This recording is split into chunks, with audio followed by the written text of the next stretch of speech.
My name's Jim Ruff, and hopefully you've just seen the video Democracy in America, which Joseph McCormick prepared. And it was a documentary of our first ever experiment with the Wisdom Council in a public setting, set up by 3 citizens. And Joseph drove out from Virginia all the way to Oregon, and he filmed it, and then he stayed there. So what's cool about that is he was able to see what the Wisdom Council experiment that we did sparked in the community of Ashland. And so 7 years later, he was in our kitchen, and he started to tell the story, and I popped up a video camera so we could capture that story, and that's what you can see right now. But I did set up my camera, and I'm hoping to get you on film about, maybe as you tell the story about the Ashland story. The Ashland story. And after the Wisdom Council at that town hall meeting, there were several people that got exactly what was going on, because they saw that these 7 people sitting on the stage that eventually joined the town hall, they were transformed by the experience. And it was essentially the awareness that, I say, who's in charge of who's in charge? It's like, who's in charge? Mm-hmm. Who's really responsible? Mm-hmm. And yeah, and they like sat up straight and said that we, the people, were responsible. And so kind of just transferring that awareness to the group in the town hall ignited people to the fact that we've been acting like children, mm-hmm. waiting for the parents to tell us what to do. Yes. From that town hall meeting in November, about 25 people got together at Lance's house in December. And I was included in that. And we told the story of the Wisdom Council. That's essentially what the evening was. It was people that weren't there that wanted to hear about the Wisdom Council. And they wanted to hear what this thing was. And that happened. And then kind of a core group began out of that said, well, if we were adults, what does that look like? Mm-hmm. And the first step was we had to get people in the room. We had to recreate kind of the town hall meetings, and we knocked on 400 doors, and the Wisdom Council experience said you got to get a microcosm of the community using random selection. Mm-hmm. In our case, we wanted a microcosm of the community, but we wanted a bigger group, and we chose to just knock on 400 doors. And we knocked on the wealthiest doors, and we knocked on the poorest doors, and everything in between. And we just kind of picked all the different neighborhoods, and we had like 6 or 7 door knockers. And I knocked on like 80 doors, and we got 80 people to show up. 400 turned into 80 people, and about 20 stayed in a conversation cafe for 6 months. And, wow. And we chose a question, and the question was, how do you want to govern yourself? And in some ways, it's kind of like, to me, and this might be considered like the Creative Insight Council, yeah. where we had the topic of governance, but it was very broad. And the reason why we chose that topic is because the officials were asking the same question, and they wanted to replace our Constitution with another Constitution, a top-down Constitution. And so we dialogued on that question. We said, okay, if we, the people, are really adults, how do we want to govern ourselves? Rather than waiting for the official adults to tell us how they want to govern us with their model, which was a model from the League of Cities and it was a top-down city manager model.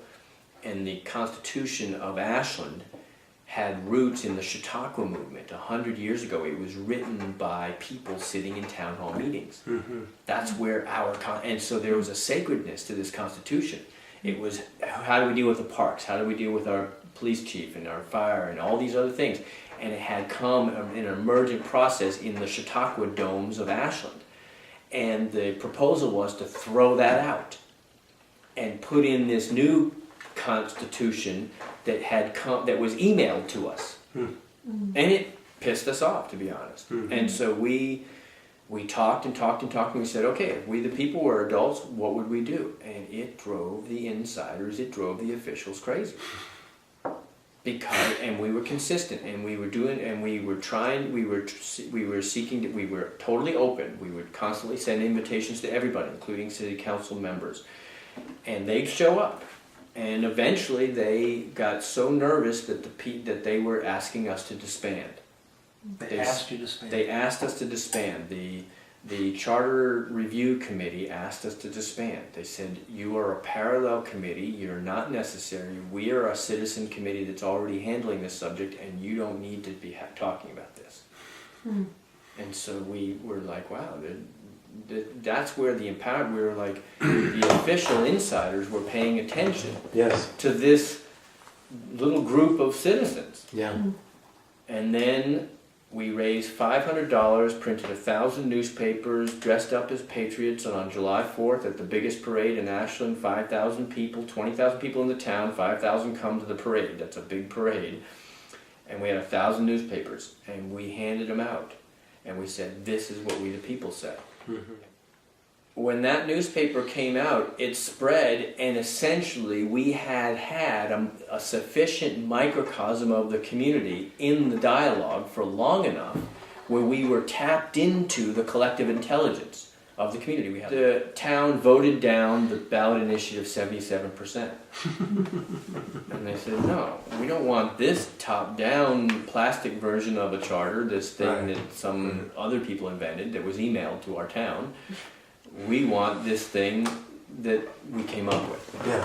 And that, it was a shift where enough people basically said, this is how we really want to govern ourselves. And it was essentially, and we had principles like, not citizen participation, it was equality of power. Right. So we proved to ourselves, first of all, that the Wisdom Council caused enough people in that room to realize they were adults. They were adults. And that was just that shift. Cool. We had a core group of adults to work with. Mm-hmm. And think of an entire community as governed by 7, quote, adults, Yeah. 6 or 7 adults. We had way more. We had more than that, and we just created a shadow government in some ways. And that's, we call it now a sunshine government. Uh-huh. We created a sunshine government, and it was parallel, and it was inclusive. So that spark of citizen empowerment grew to a critical mass of empowered citizens. Then what happened when people saw that the community totally rejected, a greater number of people said, wow, this is pretty interesting, that nobody lobbied. There was no lobbying effort, but the community just knew what the answer was, that they didn't want the imposed charter, they wanted something else. And the something else, then in that election cycle, about half the city council turned over. In the next election cycle, more of the city council turned over. And some of the basic themes in the city council races became a lot of the themes that were in this newspaper. It was about it's about the code of ethics, it was about the values, it was about the value of equality between officials and citizens. And it was a value of the respectful listening between the Republican decision-making branch and the informal wisdom branch. And we organized a town hall meeting. And we basically had the principle that we were adults. Yeah. And we said, okay, we're not going to go to the official debate that's done in the old process. We're going to create our own process. And what we would like is the officials to listen to the people. So we did a town hall meeting using World Cafe and sat down for the first hour and a half, and we just basically said, what's on your mind? And that's exactly how you started the Wisdom Council. Right. You started the Wisdom Council with that question, because it's on film. Yeah. What's on your mind?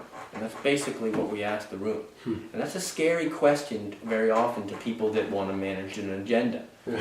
Because they're like, oh, don't say it, don't ask that question. Ask them about these things. And we just said, what's on your mind? And people talked for an hour and a half. And the room, and everything percolated up. And the candidates where there were 8 candidates for mayor one night and 8 candidates for city council the next night. And they all came to the World Cafe. Every one of them showed up. It's fascinating because we had created a culture in Ashland where they could not show up. Couldn't not show They up. couldn't not show up. Right. Because we had created that culture. This is in 2007. We had created the culture where, yeah, the citizens are, you know, you can't disrespect these people. Mm-hmm. So we've packed the Elks Club one night, standing room only, did the World Cafe for an hour and a half. What's on your mind? Yeah. And all sorts of stuff popped up. Then we spread the chairs, put a circle in the middle with a facilitator and all the mayor candidates one night. And the next night, all the city council candidates. And the only question was, what'd you hear? Uh-huh. And so many of the candidates made the mistake of giving their stump speech. Mm-hmm. And the ones that got elected were the ones that said, well, over at this table I heard this, at this table I heard this, I heard you saying this.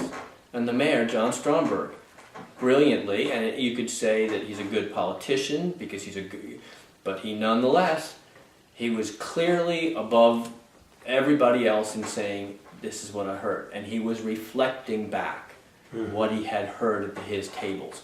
And people say, yeah, this is the type of guy we want running our town. Yeah. And so now he's the mayor. So that.